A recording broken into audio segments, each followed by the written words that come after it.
Hello students, पिछले video में हमने पढ़ा था torque and potential energy on an electric dipole. कब? जब हमने उसको कहाँ रखा था? यूनिफॉर्म इलेक्ट्रिक फील्ड के अंदर। आज हम पढ़ने जा रहे हैं अपने सेकंड चैप्टर के numericals, that is electric field. तो फर्स्ट टॉपिक जो हमारा है न्यूमेरिकल्स का, वो क्या है हमारे पास? Numerical based on electric field strength and force. इसके बीच ऊपर हम क्या पढ़ने जा रहे हैं? न्यूमेरिकल्स। हमें पता है इलेक्ट्रिक फील्ड स्ट्रेंथ का फॉर्मूला हमने पढ़ा था, सिंपल क्या पढ़ा था? E एंड फोर्स क्या था हमारे पास? F। तो इन दोनों के बीच में जो रिलेशन हमने पढ़ा था, क्या पढ़ा था? F is equal to Q into E। इसी फॉर्मूला के ऊपर बेस्ड न्यूमेरिकल्स आज हम डिस्कस करने जा रहे हैं। तो हमारा जो फर्स्ट न्यूमेरिकल है, फर्स्ट न्यूमेरिकल में हमें क्या गिवन है? Calculate the electric field strength. Electric field strength की वैल्यू को हमें कैलकुलेट करना है। Required to just support a water drop of mass 10⁻³ kg and having a charge of 1.6 into 10⁻⁻19 coulomb. तो हमें क्या गिवन है कि हमारे पास क्या है? एक वाटर ड्रॉप। ये हम एज्यूम कर रहे हैं क्या गिवन है हमें? कोई भी वाटर ड्रॉप जिसका मास हमें गिवन है। कितना है हमारे पास मास? 10⁻³ kg।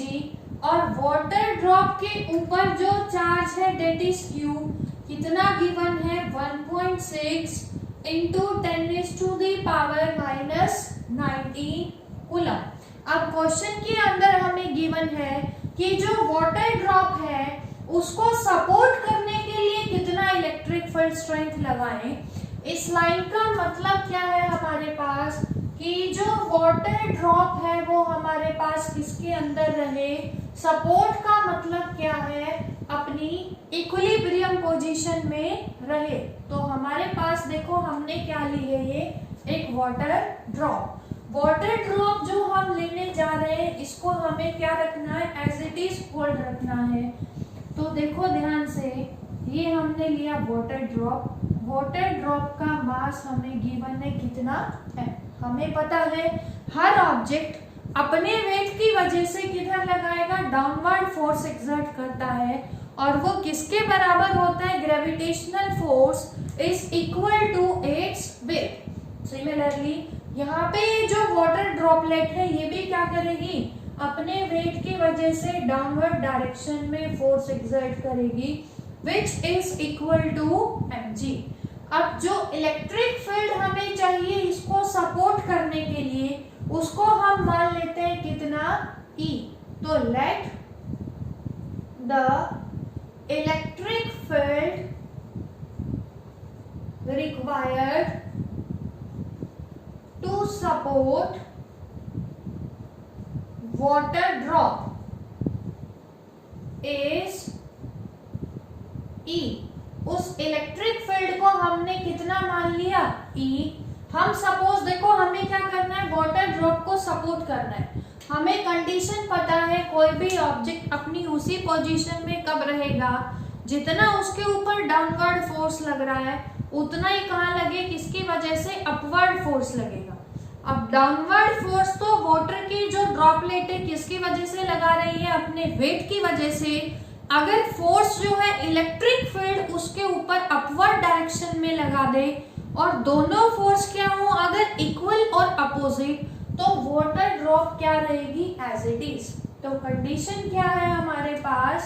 दैट इज अगर mg किसके बराबर हो? Force exerted by electric field के बराबर हो। दैट इज इलेक्ट्रिक फील्ड की वजह से अगर ड्रॉप के ऊपर फोर्स लगे इन अपवर्ड डायरेक्शन, तो ये बॉल क्या रहेगी हमारे पास? स्टेबल पोजीशन के अंदर रहेगी। अब ध्यान से देखेंगे, mg इज इक्वल टू, हमें क्वेश्चन के अंदर क्या निकालना है? Electric field strength. Electric field की वजह से किसी भी चार्ज पार्टिकल के ऊपर फोर्स हमने पढ़ा हुआ है कितना लगता है, that is F is equal to QE। अब हमें यहाँ से क्या निकालना है, E। तो E की वैल्यू यहाँ से कितनी आएगी, mg divided by Q। m हमें गिवन है वाटर के ड्रॉप का कितना, 10⁻⁻3। g की वैल्यू अगर हमें गिवन हो तो कितना ले सकते हैं उसको, 10 गिवन हो तो 10, अदरवाइज हमेशा कितना कंसीडर करेंगे, 9.8 डिवाइडेड बाय चार्ज जो है वाटर ड्रॉपलेट के ऊपर कितना है, 1.6 इंटू 10⁻⁻19 कूलम। इसको जब सॉल्व करेंगे कितना आएगा हमारे पास, 10⁻³ प्लस 19 कितना आएगा, 16 इंटू इसको क्या लिख सकते हैं, 98/16। इसको सॉल्व करेंगे क्या आ जाएगा हमारे पास, 49/8। हमने 2 से कैंसिल आउट किया इसको, और ज्यादा सिंप्लीफाई करेंगे क्या आ जाएगा, 6.125 इंटू 10 की पावर कितनी है, 16। क्या निकाला है हमने, इलेक्ट्रिक फील्ड। इलेक्ट्रिक फील्ड का फॉर्मूला क्या होता है, फोर्स अपॉन चार्ज। फोर्स की यूनिट क्या थी, न्यूटन, चार्ज की क्या थी, कूलम। तो इलेक्ट्रिक फील्ड कितना आ जाएगा हमारे पास, 6.125 इंटू 10⁻16 न्यूटन पर कूलम, जो क्या करेगा, वाटर ड्रॉपलेट को सपोर्ट करके रखेगा किसके अंदर, इलेक्ट्रिक फील्ड के अंदर।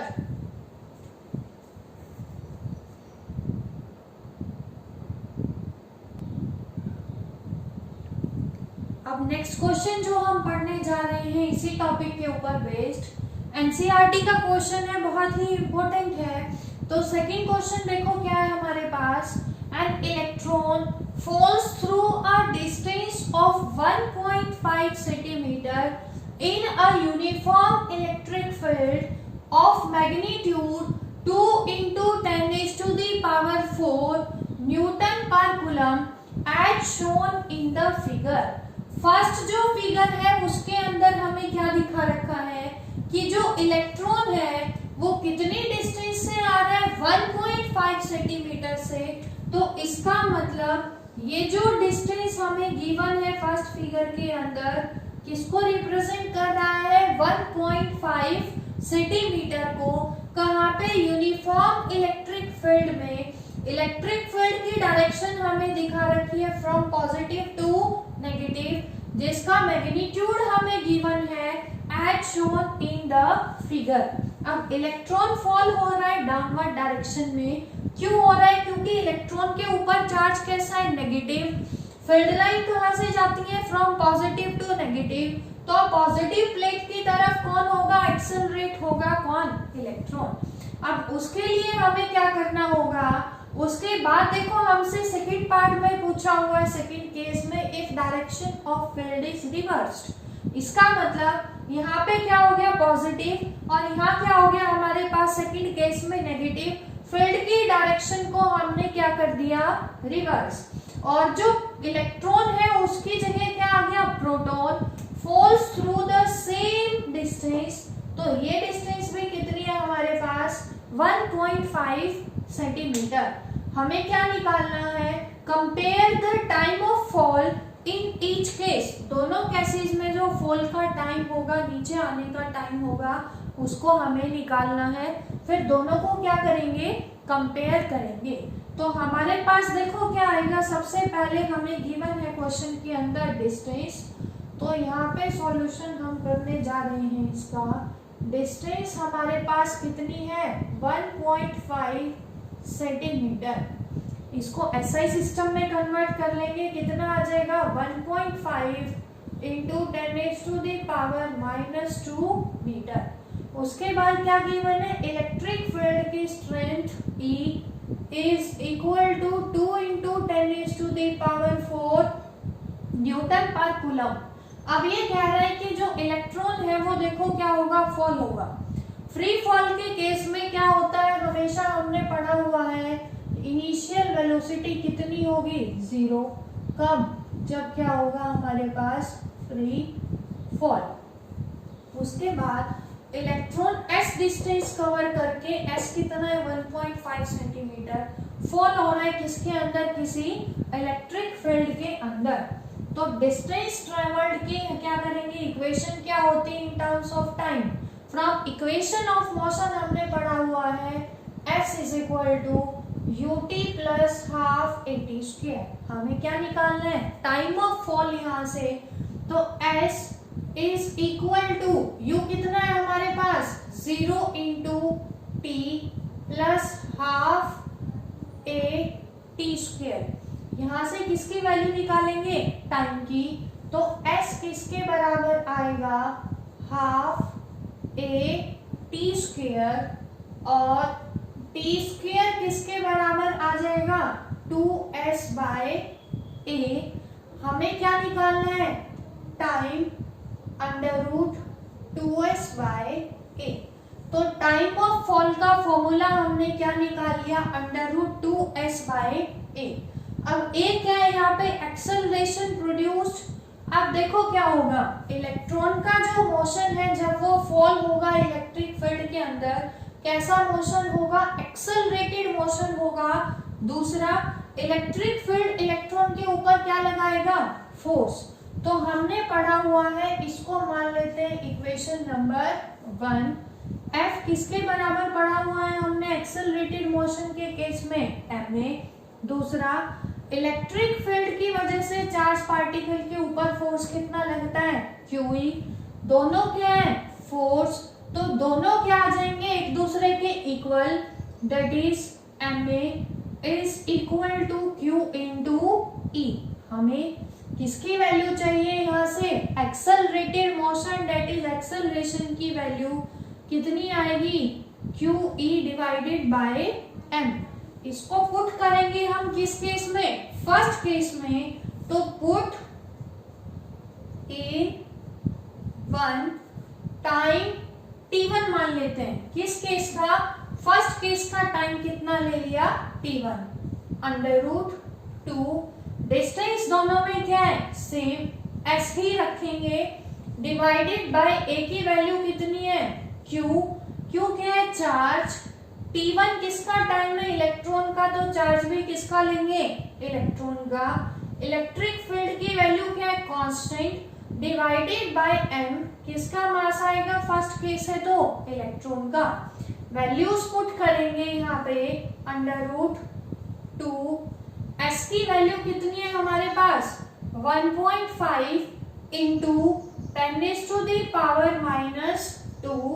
इंटू इलेक्ट्रॉन का मास हमें पता है कितना, 9.1 इंटू 10⁻31। ये हम पीछे पढ़ चुके हैं। डिवाइडेड बाय इलेक्ट्रॉन पे चार्ज कितना, 1.6 इंटू 10⁻⁻19। इलेक्ट्रिक फील्ड कितना है, 2 इंटू 10⁻⁴। इसको जब हम सॉल्व करेंगे तो आंसर हमारा क्या आएगा, देखो T1 is equal to under root 2 से 2 कैंसिल आउट, कितना आएगा 1.5 इंटू 9.1 डिवाइडेड बाय 1.6 इंटू 10 की पावर कितना आएगा, -2 -31, कितना आ जाएगा -33, -33 -4 -37 डिवाइडेड बाय 10 की पावर -19। इसको जब हम सॉल्व करेंगे तो आंसर आएगा 2.9 इंटू 10⁻⁹ सेकेंड्स। तो इलेक्ट्रॉन का जो फॉल का टाइम है किसी डिस्टेंस s में, वो हमने कितना निकाल लिया, 2.9 इंटू 10 की पावर -9 सेकेंड। सिमिलरली हमें क्या करना है, क्वेश्चन के इसमें सेकंड केस में क्या गिवन है, फील्ड की डायरेक्शन को क्या कर दिया, रिवर्स। फील्ड की डायरेक्शन को जब रिवर्स करेंगे और प्रोटॉन को फॉल करवाएंगे तो टाइम ऑफ फॉल कितना आएगा, उसको क्या मान लेते हैं, T2 अंडर रूट, ध्यान से देखेंगे 2, s क्या है सेम। अब मास कितना आएगा, प्रोटॉन का आएगा, into charge of proton into electric field. अब वैल्यूज पुट करेंगे फिर से, 2 क्या आएगा हमारे पास एस कितना है हमारे पास 1.5 इंटू 10⁻²। प्रोटॉन का मास हमने कितना पढ़ा हुआ है 1.6 इंटू 10⁻27 डिवाइडेड बाय प्रोटॉन का चार्ज भी कितना होता है 1.6 10⁻19। इलेक्ट्रिक फील्ड कितना है 2 इंटू 10⁻4। तो जब इसको सॉल्व करेंगे तो आंसर आएगा हमारा अप्रोक्स 1.2 इंटू 10⁻7 सेकेंड।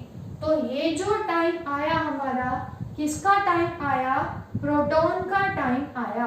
अब ध्यान से देखेंगे यहाँ से दोनों को कंपेयर करना है हमें। कंपेयर जब करेंगे तो देखेंगे यहाँ से जो जनरल फॉर्मूला था टाइम का वो क्या था मास के डायरेक्टली प्रोपोर्शनल। जिसका मास ज्यादा होगा उसका टाइम ऑफ फॉल क्या होगा ज्यादा, जिसका मास कम होगा उसका टाइम ऑफ फॉल क्या होगा कम। अब जो है हमारे पास जब हमने इसको सॉल्व किया तो T2 का जो हमारे पास टाइम है वो क्या आया ज्यादा। ज्यादा क्यों आया क्योंकि प्रोटॉन क्या है heavier particle as compare to electron और उसका मास क्या है इलेक्ट्रॉन से ज्यादा। तो यहाँ से हम क्या अगर एक नंबर में पूछ सकते हैं तो time is directly proportional to क्या है हमारे पास √m। जिसका मास ज्यादा होगा उसका टाइम ऑफ फॉल क्या होगा हमारे पास ज्यादा होगा। दोनों को कंपेयर किया कि प्रोटॉन को ज्यादा टाइम लग रहा है एज कंपेयर टू इलेक्ट्रॉन। दूसरा सेकेंड पार्ट में हमसे पूछा है ये जो सिचुएशन है इसको कंट्रास्ट करेंगे with free fall under gravity. अगर ग्रेविटी के अंडर आएगा इलेक्ट्रॉन या प्रोटॉन तो s देखो यहाँ से किसके बराबर आया था t = √2s। अगर एक्सेलरेशन किसकी वजह से होगी ग्रेविटी की वजह से होगी। तो कंपेयर देखो कैसे करेंगे। ये जो रिजल्ट है कंट्रास्ट आया है किसके कंपैरिजन में इसके कंपैरिजन में, क्योंकि इस रिलेशन के अकॉर्डिंग टाइम ऑफ फॉल मास पे डिपेंड नहीं करता। तो ये क्या है इन कंट्रास्ट विथ केस 1 जिसके अंदर इलेक्ट्रॉन और प्रोटॉन फॉल कर रहे थे किसके अंदर इन यूनिफॉर्म इलेक्ट्रिक फील्ड।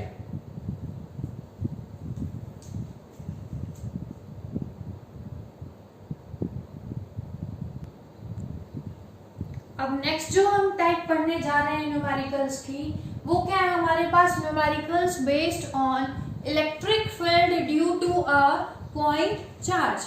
किसी भी पॉइंट चार्ज की वजह से हमने इलेक्ट्रिक फील्ड की वैल्यू कितनी निकाली थी kq/r² where this q represents the source charge. ये हमने पढ़ा था इलेक्ट्रिक फील्ड का formula due to a point charge. अब फर्स्ट क्वेश्चन जो हम करने जा रहे हैं इस टॉपिक के ऊपर बेस्ड वो क्या है हमारा फर्स्ट क्वेश्चन, ध्यान से देखेंगे सभी। 2 point charges of +4 microcoulomb and +1 microcoulomb are separated by a distance of 2 metre in air. तो हमने जो अरेंजमेंट गिवन है कैसा गिवन है हमारे पास 2 चार्जेस हैं। ए पे हम मान रहे कितना +4 माइक्रोकूलम, बी पे मान रहे कितना +2 माइक्रोकूलम। उसके बाद दोनों के बीच की सेपरेशन हमें गिवन है कितनी गिवन है 2 मीटर। दोनों को कहां पे रखा हुआ है फ्री स्पेस में दैट इज इन एयर। अब क्वेश्चन में हमसे पूछ रहा है find the point on the line joining the 2 charges where the net electric field of the system is 0। इन दोनों को जो चार्जेस को लाइन ज्वाइन कर रही है इस लाइन के ऊपर हमें बताना है कि किसी तीसरे चार्ज को कहां पे रखें दैट इज टेस्ट चार्ज को कहां रखें कि जहां पे नेट इलेक्ट्रिक फील्ड उस टेस्ट चार्ज पे जो एक्सपीरियंस करेगा वो कितना हो हमारे पास 0। ऐसे क्वेश्चन को ध्यान से समझेंगे। केस 1 हमने किया इसके अंदर जब दोनों ही चार्ज हमारे पास क्या है लाइक चार्जेस, या तो दोनों क्या होंगे नेगेटिव या क्या होंगे दोनों पॉजिटिव। इस क्वेश्चन के अंदर हमारे पास दोनों चार्जेस कैसे हैं, पॉजिटिव। याद करेंगे सभी, हमने इलेक्ट्रिक फील्ड लाइंस की प्रॉपर्टी के अंदर भी पढ़ा था कि जिस चार्ज की स्ट्रेंथ ज्यादा होगी उसकी इलेक्ट्रिक फील्ड लाइंस ज्यादा डिस्टेंस तक जाएंगी। इसका मतलब जिस चार्ज का मैग्नीट्यूड ज्यादा होगा गिवन टू चार्जेस में से, वो अपनी फील्ड लाइंस को ज्यादा डिस्टेंस तक क्या करेगा, सेंड करेगा। जिसकी स्ट्रेंथ कम होगी उसकी फील्ड लाइन कम डिस्टेंस तक जाएंगी। ध्यान से देखेंगे सभी। अब अगर यहाँ पे दोनों इक्वल चार्जेस होते तो थर्ड चार्ज को हमेशा कहाँ रखते, हमने फर्स्ट पार्ट में भी पढ़ा था, मिड पॉइंट पे रखते, क्योंकि दोनों फोर्स क्या थे, equal and opposite, cancel out हो जाते, नेट कितना आ जाता, 0। लेकिन इस केस में क्या है, हमारे पास दोनों चार्जेस का मैग्नीट्यूड इक्वल नहीं है। एक की स्ट्रेंथ क्या है, ज्यादा, एक की क्या है, कम। अब फील्ड लाइन की प्रॉपर्टी थी कि जिसका मैग्नीट्यूड ज्यादा होगा उसकी फील्ड लाइन ज्यादा डिस्टेंस तक होगी। तो इसका मतलब वो किसी टेस्ट चार्ज के ऊपर ज्यादा डिस्टेंस तक फोर्स लगा सकती है, लेकिन जो चार्ज छोटा होगा, कम मैग्नीट्यूड का होगा, वो टेस्ट चार्ज के ऊपर फोर्स तो लगाएगा लेकिन एक कम डिस्टेंस तक लगाएगा। तो ऐसे क्वेश्चन में हमेशा थर्ड चार्ज को रखेंगे किसके पास, छोटे वाले चार्ज के पास, क्योंकि उसकी फील्ड लाइन, उसका जो फोर्स है वो क्या है, कम डिस्टेंस तक है। तो हमने एज्यूम किया है यहाँ पे कि हमने क्या रखा है, पी पॉइंट पे एक unit positive charge that is test charge हमने रखवा दिया, जहां पे हमें क्या बताना है, इलेक्ट्रिक फील्ड इज 0। तो हमने एज्यूम किया कि ये जो डिस्टेंस है पॉइंट पी की फ्रॉम पॉइंट बी कितनी है हमारे पास, x। हमेशा किसके पास रखेंगे, चार्ज के पास जिसका मैग्नीट्यूड क्या होगा, स्मॉल। ये टोटल सेपरेशन गिवन है 2, तो ये जो रिमेनिंग डिस्टेंस है हमारे पास कितनी आ जाएगी, 2 माइनस x। अब ध्यान से देखेंगे सब, चार्ज एट ए क्या एक्सर्ट करेगा, फोर्स किसके ऊपर, पी पॉइंट के ऊपर। जो फोर्स की डायरेक्शन होगी वही किसकी डायरेक्शन होगी, इलेक्ट्रिक फील्ड इंटेंसिटी की डायरेक्शन होगी, एज पर formula F is equal to Q into E। अब ये जो पॉजिटिव चार्ज ए पे रखा है तो हम मान रहे let F1 is the force at P due to A और E1 is the electric field intensity at P due to A. Similarly, E2 is the electric field intensity at P due to क्या मान लिया हमने, B की वजह से। अब देखो क्या है, A की वजह से इलेक्ट्रिक फील्ड हमने मान लिया P, B की वजह से क्या मान लिया, E2, P पॉइंट के ऊपर मान रहे हैं। अब हमें क्या बताना है कि पॉइंट P पे नेट फील्ड कितना हो, 0। तो पहले क्या करेंगे, इसकी डायरेक्शन दिखाएंगे। A की वजह से इलेक्ट्रिक फील्ड कितना है, E1। पॉजिटिव पॉजिटिव क्या करेगा, रिपेल। फोर्स की डायरेक्शन आउटवर्ड, EB किधर होगा, आउटवर्ड। A की वजह से E कितना है हमारे पास, E1। सिमिलरली B की वजह से क्या लगेगा, P के ऊपर फिर से फोर्स, किधर, पॉजिटिव पॉजिटिव, रिपेल। तो इस डायरेक्शन में लगेगा, जो फोर्स की डायरेक्शन है वही E की होगी। B की वजह से हमने E कितना लिया है, E2। अब E इसके ऊपर, P पॉइंट के ऊपर नेट फील्ड 0 हमें लेकर आना है। नेट फील्ड 0 कब होगा, अगर E1 माइनस E2 किसके बराबर आएगा, 0 के बराबर। अगर दोनों का डिफरेंस, दोनों क्या होंगे, इक्वल एंड अपोजिट होंगे, तो दोनों क्या करेंगे, कैंसिल आउट। नेट कितना लगेगा फील्ड P पॉइंट पे, 0। अब E का फॉर्मूला क्या पढ़ा हुआ है हमने, KQ बाय R स्क्वायर। तो ध्यान से देखेंगे, E1 इलेक्ट्रिक फील्ड है ड्यू टू A, क्या आएगा, K। A पे चार्ज कितना रखा है, 4 माइक्रो कूलम, डिवाइडेड बाय दोनों के बीच की डिस्टेंस कितनी है 2 माइनस एक्स का whole square is equal to minus e2k किसकी वजह से लग रहा है Q की वजह से। Q कितना है 2 माइक्रोकूलम डिवाइडेड बाय दोनों के बीच की distance x square is equal to 0 और सिंप्लीफाई करेंगे कि 4 microcoulomb divided by 2 minus x का whole square is equal to किसके बराबर आएगा k 2 microcoulomb divided by x square. ध्यान से देखेंगे सभी कैसे k कैंसिल आउट, माइक्रोकूलम से माइक्रोकूलम कैंसिल आउट, क्या आ गया हमारे पास 4 डिवाइडेड बाय 2 माइनस एक्स का whole square is equal to 2 bye x square. इसको और सिंप्लीफाई कैसे कर सकते हैं हम 2 से 4 कैंसिल आउट, कितना आ गया यहाँ पे 2 और 2 को यही रखेंगे, इसको क्रॉस मल्टीप्लाई करवा देंगे 2 माइनस एक्स अपॉन एक्स का होल स्क्वायर, ऐसे हम इसको लिख सकते हैं।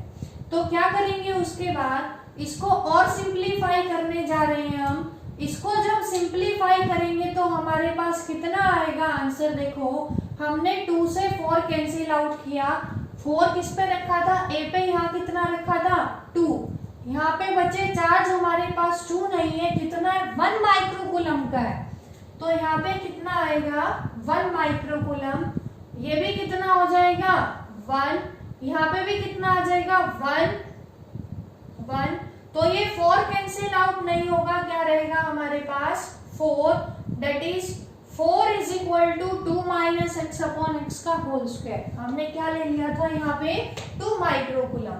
तो अब इसको सॉल्व करेंगे, क्या लिख सकते हैं 2 का whole square is equal to 2 minus x by x का होल स्क्वायर, होल स्क्वायर से whole square cancel out, cross multiply करवाएंगे 2x is equal to 2 minus x और 3x इज इक्वल टू 2 और x is equal to 2 by 3, कितना distance है metre में given है हमें, तो जो पॉइंट P है दैट इज थर्ड चार्ज को हम कहाँ पे रखेंगे 2/3 मीटर पे रखेंगे, फ्रॉम कितने चार्ज से रखेंगे 1 माइक्रोकूलम।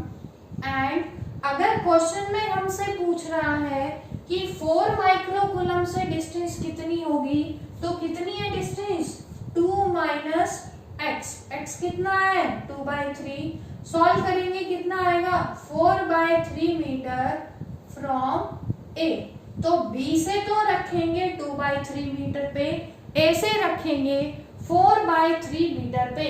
याद रखेंगे दो इक्वल चार्जेस हैं तो थर्ड चार्ज को रखेंगे छोटे वाले चार्ज के पास, क्योंकि उसके फील्ड स्ट्रेंथ क्या है weak as compare to charge of stronger magnitude.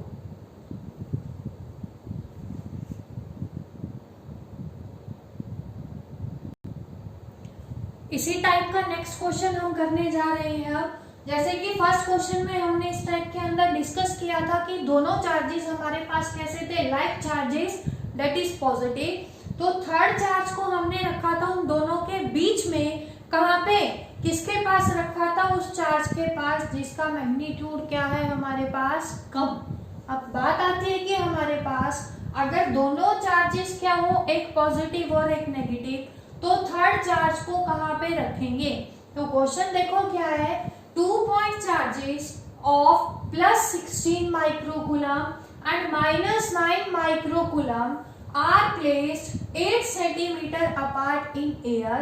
Then determine the position where net electric field is 0. कैसे करेंगे, सबसे पहले हम देख लेते हैं कि हमने कहीं बीच में रखा, तो ध्यान देंगे सभी A, B, ए पे कितना चार्ज रखा हुआ है +16 माइक्रोकूलम, बी पे कितना चार्ज रखा हुआ है -9 माइक्रोकूलम। सॉल्व कैसे करेंगे इसको, हम दोनों को रखा हुआ है कितने डिस्टेंस पे 8 सेंटीमीटर डिस्टेंस पे। अब अगर हम थर्ड चार्ज को रखते हैं इनके कहीं बीच में, हमेशा रखेंगे। हमें पता है स्मॉलर चार्ज के पास क्यों, क्योंकि उसकी फील्ड लाइंस क्या होंगी, कम फोर्स लगाएंगी, कम डिस्टेंस तक फोर्स लगाएंगी। तो हमने एज्यूम किया कि थर्ड चार्ज को हम यहाँ रख रहे हैं किसी पॉइंट P पे। अब देखेंगे फील्ड लाइन की डायरेक्शन, A की वजह से हमने फील्ड मान ली कितनी E1, B की वजह से कितना ले लिया फील्ड को E2। तो हमारे पास क्या होगा, अगर ये डिस्टेंस x है तो रिमेनिंग डिस्टेंस कितना आएगा 8 माइनस x। ध्यान से देखेंगे सभी, E1 इलेक्ट्रिक फील्ड इंटेंसिटी है P पॉइंट पे due to A। Positive positive repel करेगा तो E1 किधर होगा, आउटवर्ड डायरेक्शन में। सिमिलरली B पे कैसा चार्ज है, नेगेटिव, ये इसको क्या करेगा अपनी तरफ अट्रैक्ट, तो E2 भी क्या होगा, इसी डायरेक्शन में होगा। तो दोनों electric field intensity same direction में आ रहे हैं। इसका मतलब E1 प्लस E2 नेट जब निकालेंगे 0 के बराबर नहीं होगा। तो ये जो केस है हमारे पास पॉसिबल नहीं है कि हम थर्ड चार्ज को या कि उस पॉइंट को क्या ले रहे हैं जहां पे टेस्ट चार्ज है दोनों के कहीं बीच में, ऐसा पॉसिबल नहीं होगा। केस 2 हमने लिया सेकंड में कि हमारे पास क्या है, फिर से अरेंजमेंट ले लिया A और B। A पे कितना चार्ज है 16 माइक्रोकूलम, B पे कितना चार्ज है -9 माइक्रोकूलम। P को किसके पास रखेंगे, हमें पता है स्मॉलर चार्ज के पास। अब बीच में तो कहीं रख नहीं सकते, तो ऑप्शन क्या बचा है, या तो राइट में रखेंगे या लेफ्ट में रखेंगे। हमने एज्यूम किया कि हम इसको कहाँ पे रख रहे हैं, टेस्ट चार्ज को किसी पॉइंट पे in right hand side +1 microcoulomb charge. कितनी डिस्टेंस पे रख रहे हैं, x पे। टोटल डिस्टेंस कितनी थी 8 सेंटीमीटर, ये x, तो ये पूरी कितनी हो जाएगी 8 + x। इतना समझ आ गया सबको। अब A की वजह से फिर से इलेक्ट्रिक फील्ड ले रहे हैं E1, B की वजह से कितनी ले रहे हैं E2। पॉजिटिव पॉजिटिव क्या करेगा, रिपेल, तो E1 की डायरेक्शन किधर आएगी, आउटवर्ड। ये इसको क्या करेगा, अट्रैक्ट, तो E2 की डायरेक्शन किधर आएगी, इनवर्ड। अब ये जो है नेट फील्ड 0 कब होगा, अगर E1 किसके बराबर होगा, E2 के बराबर होगा। E का फॉर्मूला हमने क्या पढ़ा था, KQ/R²। तो यहाँ से क्या आएगा K, E1 किसकी वजह से 16 माइक्रोकूलम की वजह से, डिवाइडेड बाय डिस्टेंस कितनी है यहाँ से 8 + x का whole square is equal to K। B पे चार्ज कितना है -9, मैग्नीट्यूड लेते हैं हम, यहाँ पे कितना आएगा 9 माइक्रोकूलम डिवाइडेड बाय डिस्टेंस कितनी है x²। K से K कैंसिल आउट, माइक्रोकूलम से माइक्रोकूलम कैंसिल आउट। 16/8 + x का होल स्क्वायर को क्या लिख सकते हैं, 4/8 + x का whole square is equal to, इसको क्या लिख लेंगे 9 को 3/x का होल स्क्वायर। होल स्क्वायर से होल स्क्वायर कैंसिल आउट, क्या आएगा 4/8 + x is equal to 3/x। Cross multiply करवाएंगे, 4x is equal to 24 + 3x, that is x is equal to 24 centimetre. तो जो x है हमारे पास कितना है 24 सेंटीमीटर आया फ्रॉम x। डिस्टेंस कहां से थी, फ्रॉम B। B से जो डिस्टेंस है हमने क्या ली थी x, तो 24 सेंटीमीटर रखेंगे B से। अगर A से निकालनी हो तो 24 प्लस में क्या आ जाएगा 8, 32 सेंटीमीटर फ्रॉम A। तो ये कौन सा केस था जब हमने किधर रखा थर्ड चार्ज को, राइट हैंड साइड में। सिमिलरली हम लेफ्ट साइड में भी रख सकते हैं, लेकिन क्योंकि B पे जो चार्ज है उसकी स्ट्रेंथ कम है, वो वहां तक फोर्स नहीं लगा पाएगा। दूसरा, जब उसको सॉल्व करेंगे तो ये जो पोजीशन है ये कैसी आएगी, नेगेटिव। डिस्टेंस कभी भी नेगेटिव नहीं हो सकती, तो वो केस क्या है हमारे पास, पॉसिबल नहीं होगा। तो किधर से x डिस्टेंस पे रखेंगे, स्मॉलर चार्ज से x डिस्टेंस पे रखेंगे, ए राइट हैंड साइड और आउटवर्ड, बीच में नहीं रखेंगे।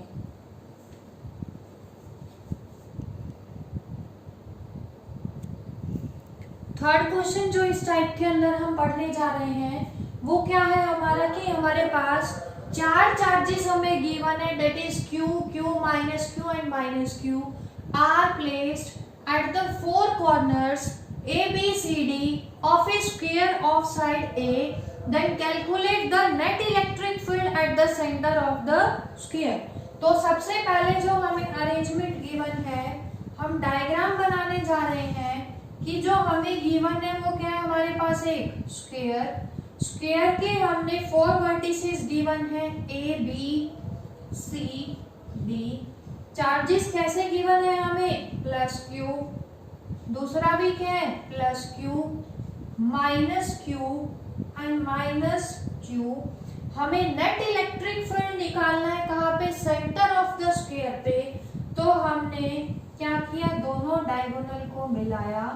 ये जो पॉइंट है जहाँ पे दोनों डायगोनल इंटरसेक्ट करेंगे, इसको क्या नाम दे दिया हमने, O, that is centre of the square.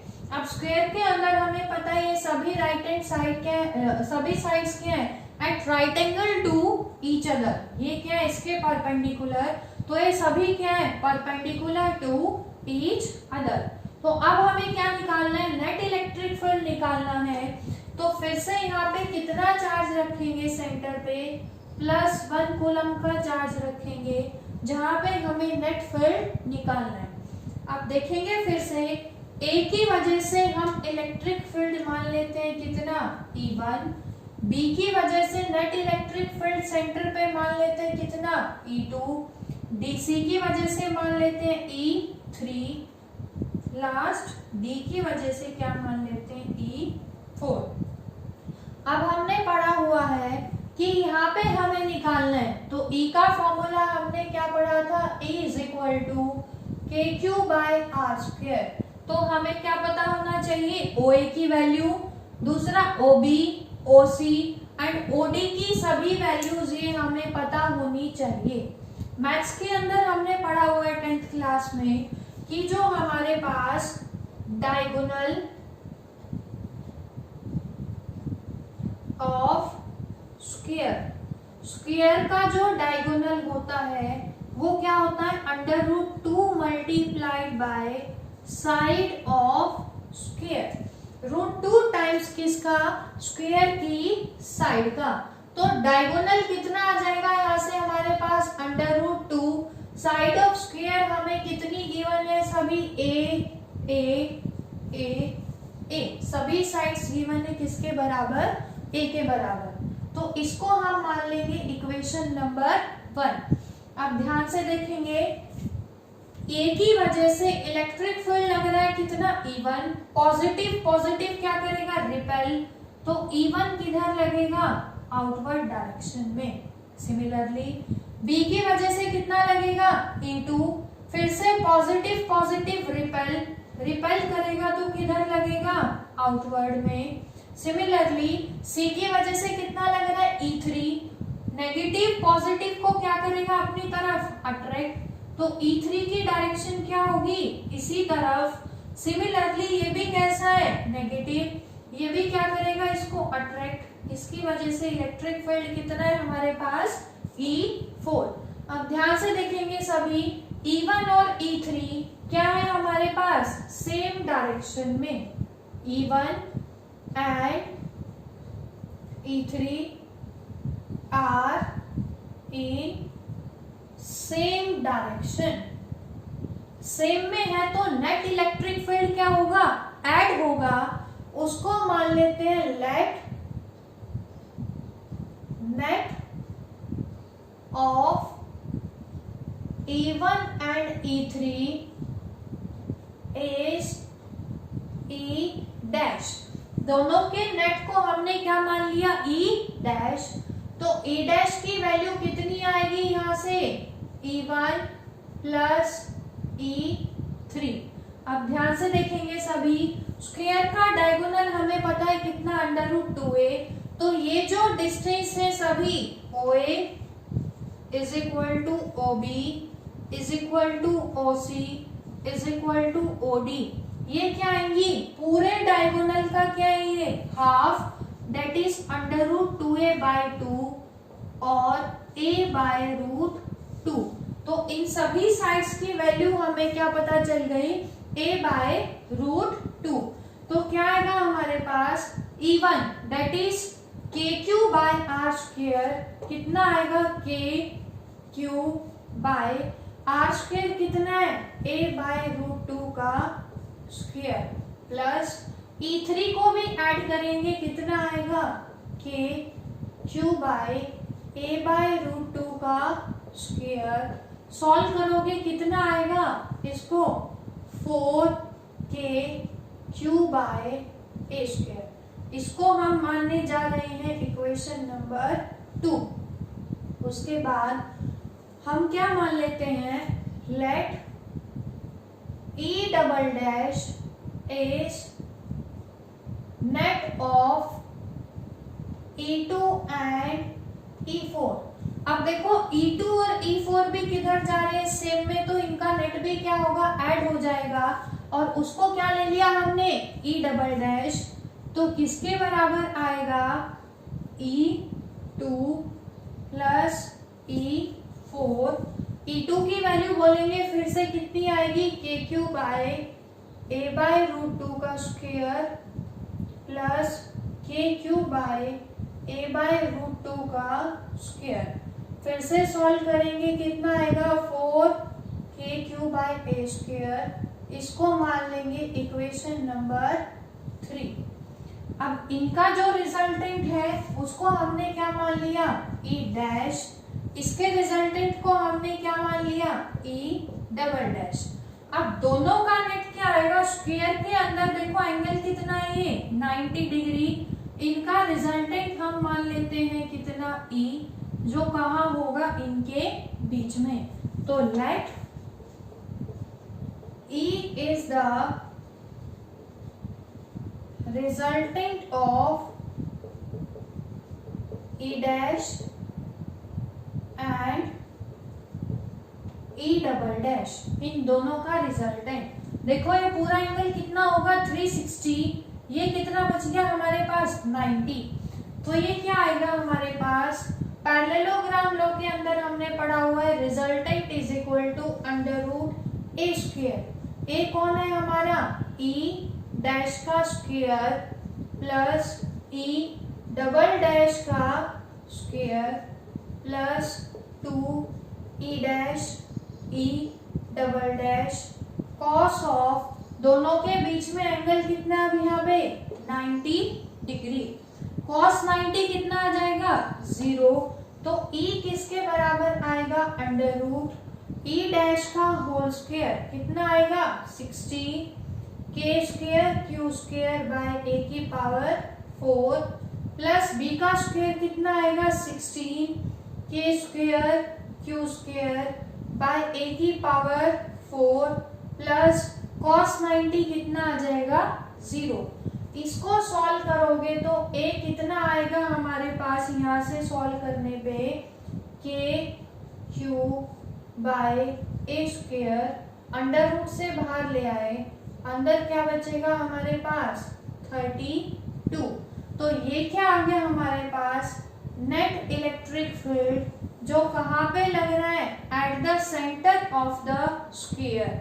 ये क्या आ गया हमारे पास, नेट इलेक्ट्रिक फील्ड, जिसकी वैल्यू को हमें क्या करना था, यहाँ पे कैलकुलेट करना था। तो ये आ गया हमारे पास फाइनल रिजल्ट हमारा।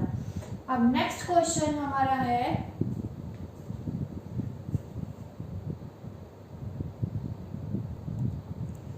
काफी इंपॉर्टेंट क्वेश्चन है ये हमारे पास। इसके अंदर हमें गिवन है कि हमारे पास 2 point charges +6Q and -8Q, इनको हमने कहाँ रखा हुआ है, किसी इक्विलेटरल ट्रायंगल के दो वर्टेक्स पे B और C पे। उसके बाद ट्रायंगल की साइड्स हमें गिवन है, अरेंजमेंट हमें दे रखा है कैसा है, हमें कैलकुलेट करना है मैग्नीट्यूड, सेकेंड पार्ट में निकालना है direction of resultant electric field at point A due to these two charges. इन दोनों की वजह से यहाँ पे नेट इलेक्ट्रिक फील्ड कितना लगेगा। तो देखो क्वेश्चन को करने जा रहे हैं हम, डायग्राम बना लेते हैं। सबसे पहले हमारे पास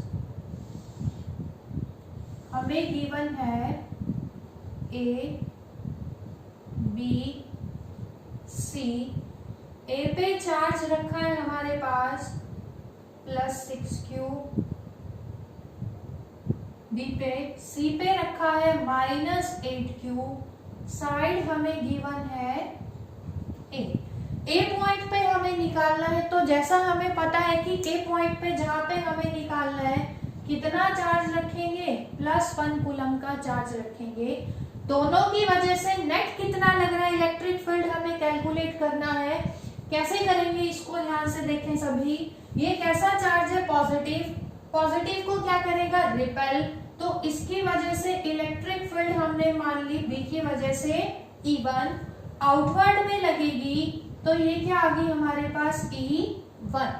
सिमिलरली ये इसको क्या करेगा, अपनी तरफ अट्रैक्ट करेगा।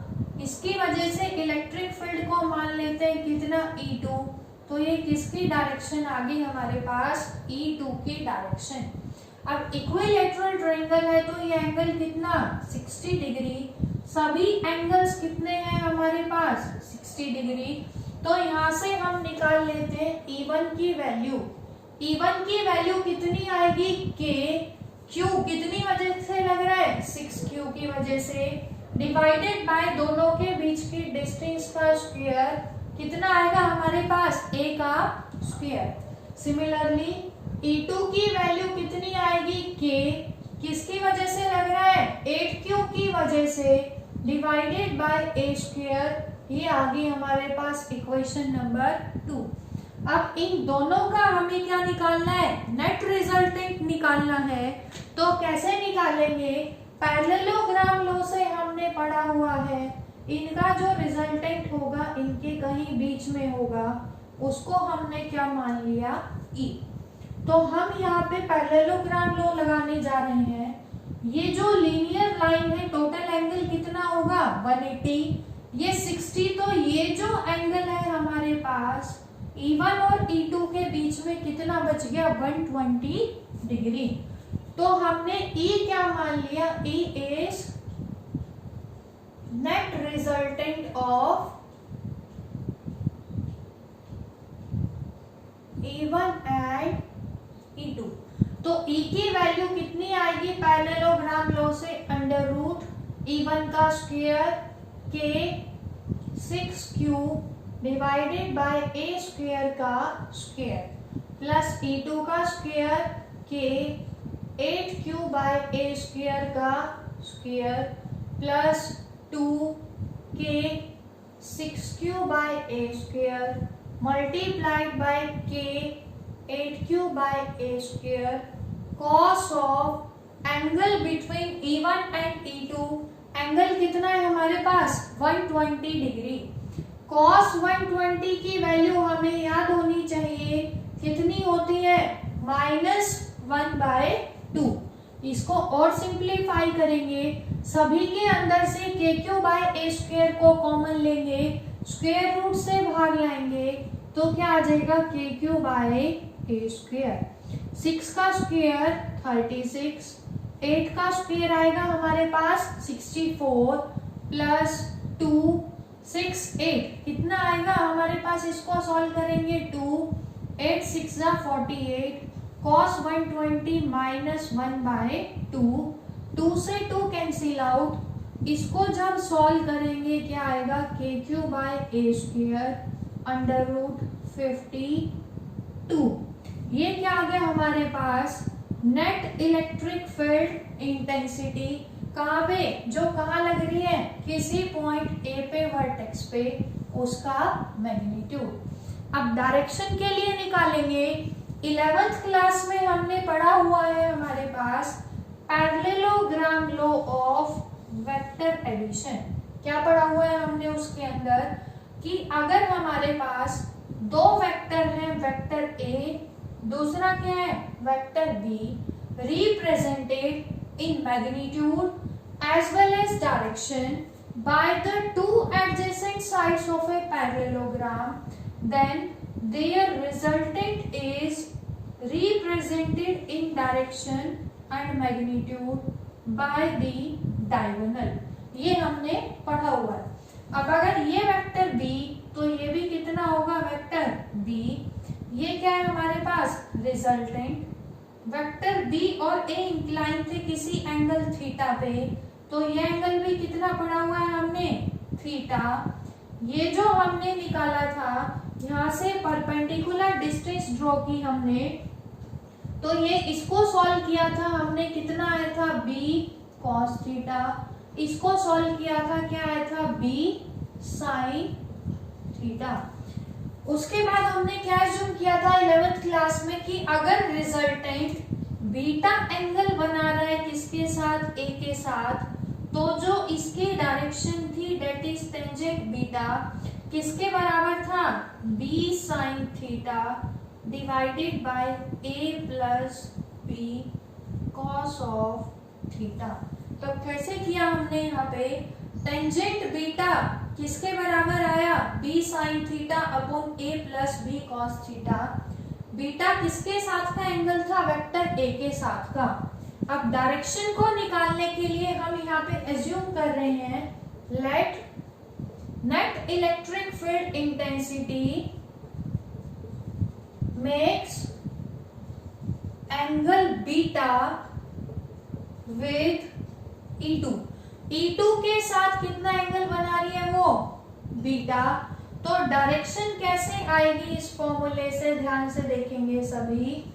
बीटा यहाँ पे एंगल बना रही थी वेक्टर a के साथ, इसका मतलब E2 किसका काम करेगा वेक्टर a का, E1 किसका काम करेगा वेक्टर b का। तो क्या आ जाएगा tangent beta is equal to किसके बराबर आएगा b sin थीटा, b कौन है E1 sin theta divided by a कौन है हमारा E2 प्लस b कौन है E1 cos थीटा। थीटा की वैल्यू कितनी है हमारे पास 120, कितना आएगा E1 sin 120 divided by E2 कितना है हमारे पास E2 plus E1 cos 120। Value put करेंगे फर्स्ट और सेकंड से। E1 की वैल्यू कितनी है k 6q by a square, sine 120 कितना होगा sine 90 plus 30 that is 1/2 divided by E2 की वैल्यू कितनी है k 8q by a square plus E1 की कितनी है k 6q by a square cos 120 that is -1/2। इसको सॉल्व करेंगे कितना आएगा kq बाय a स्क्वायर, सब में से क्या आ जाएगा हमारे पास कॉमन, कितना बचेगा 6/2 दैट इज 3 एंड 8 माइनस 3 कितना आएगा, इसको सॉल्व करोगे तो 5। तो tangent beta is equal to 3/5 और beta is equal to tangent inverse 3/5। इसका मतलब रिजल्टेंट कितना एंगल बनाएगा E2 के साथ बीटा एंगल बनाएगा। ये क्या आ गई हमारे पास उसकी डायरेक्शन। न्यूमेरिकल्स की प्रैक्टिस अच्छे से करेंगे सभी बच्चे और आगे के वीडियोस के लिए चैनल को सब्सक्राइब करें। Thank you very much.